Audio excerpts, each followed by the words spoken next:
This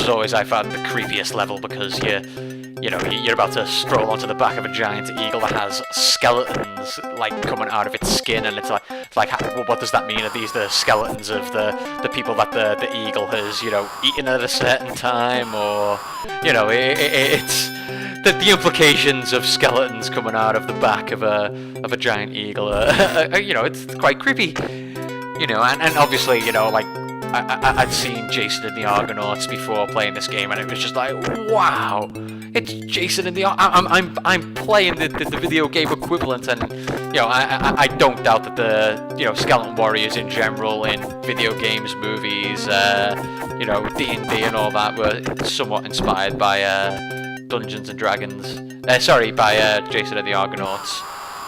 Because let's be honest, that the sequence with the dragons is it's dragons with the skeletons. I don't even know what I'm saying. I'm panicking. There's all kinds of skeletons about and feathers flying around. So obviously we're taking off now. We're supposedly flying through the air on the back of this giant eagle. Although the graphics don't represent it very much. If you're seeing a bit of slowdown right now, I'm seeing this on recording. I think it's because I am recording via an emulator. I do own these games legitimately on several formats. I own the original Mega Drive cartridge. I own the Sega Mega Drive collection, or Sega Genesis collection, if you're across the pond. But this is just the most convenient way for me to record them. So I apologise if people's morals are being questioned right now watching this video of an illegally downloaded version of the game. But I own the games, and that was the one thing back when I first discovered emulation. It always said, delete this game within 24 hours unless you own the original cartridge. So I'm still living by that philosophy. I own the original cartridge, and I own other legit versions of it. So I'm perfectly within my rights to emulate these games. I've paid for them enough times.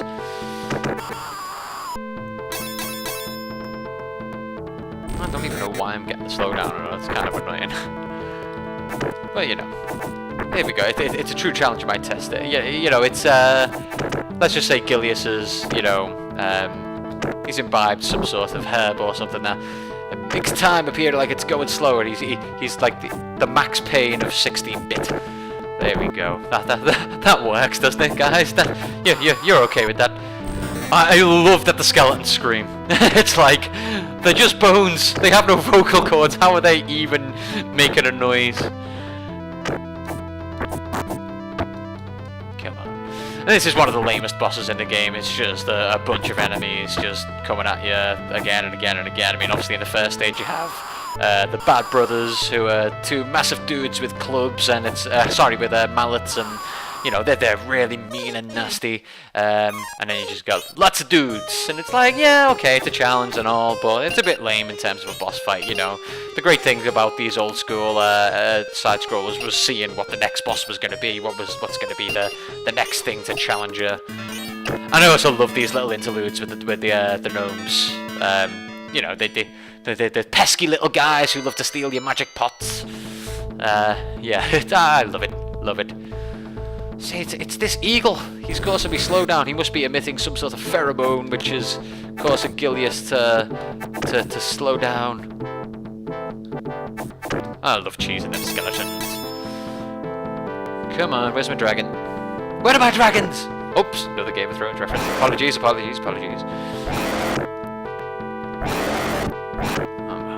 Now, the key for this bit is to try and keep hold of the dragon for as long as possible. Makes things much easier, but obviously you spend too much time not on the dragon, and he will run away. Don't know why. He's a fucking dragon, for Christ's sake. Oh! Damn you, Henninger, or Henninger, or whatever you're supposed to be called. Right, okay. All about spatial awareness. Come on. Oh, lame. Looks like I'm gonna have to fight the brothers bitter, or whatever. Oh yeah, they're all called bitter, I believe, but they change in rank depending on what colour they are. Ah, I see. Alright, that's one down. If you don't know, I'm knocking them to the edge so I can just send them flying to the doom. I don't know if this was intentional by Sega at the time, but it certainly makes this encounter much easier. Oh, and here we are! The lair of Death Adder. Yeah, another classic theme. Absolutely love all of this stuffs. I'm trying to keep the magic and not pick it up so I can use them when Death Adder actually turns up.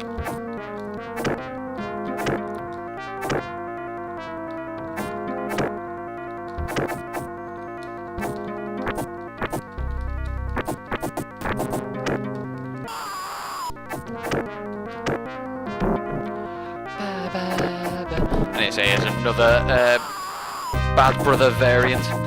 So I absolutely just love it when they do stuff like that. Just like, yeah, it's the same sprite, but that's a different dude, man. He's a different dude.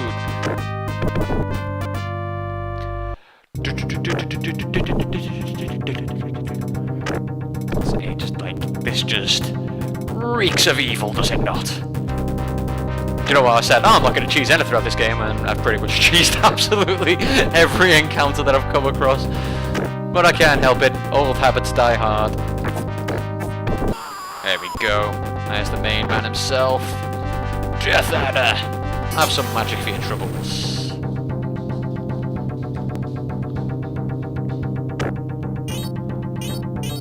So it's the one thing that like this differs from the likes of Streets of Rage and stuff is that there's no on-screen indication of what the boss's actual health bar is. So you've just gotta keep on going until he's until he slashes you in the face with an axe. See, I'm not sure. In the arcade version, it's Gilius wields the Golden Axe, and I don't know if they had to maybe change the colour scheme due to the sprite limitations at the time. But I always assumed that it was Death Adder who's, wielding the Golden Axe in this particular sequence. Oh, see, that's what I get for trying to do things different. You know what? No. I'm gonna just cheese the fucker. Don't worry. I get to fight the Death Adder variant in a bit that I'll be forced to fight a bit more legit. So, just bear with me for now. Still getting tiny bits of slowdown, and I don't understand it, man. It's like an ancient game, and my laptop should well be able to handle this. It can handle Civilization just fine. Why can't it handle this? That must be the just recording software and everything else going on in the background at the same time. So I apologise if the quality isn't up to the usual standards. Nah, I love this. You got the king and the princess, we're rescuing them now. King is being hung upside down, and the princess, to hide her shame, Death Adder, like in a show of kindness. I'll hold you up by your hands. Nobody wants to see your knickers, don't worry. Oh, everybody does want to see your knickers, so I won't force that upon the world. I don't want you to feel like you're being, what's the word? Why do the words always escape me when I want to say the words? But you know what I mean. You know what I mean. He's being somewhat chivalrous, which is, I think, probably pretty out of character for Mr. Adder.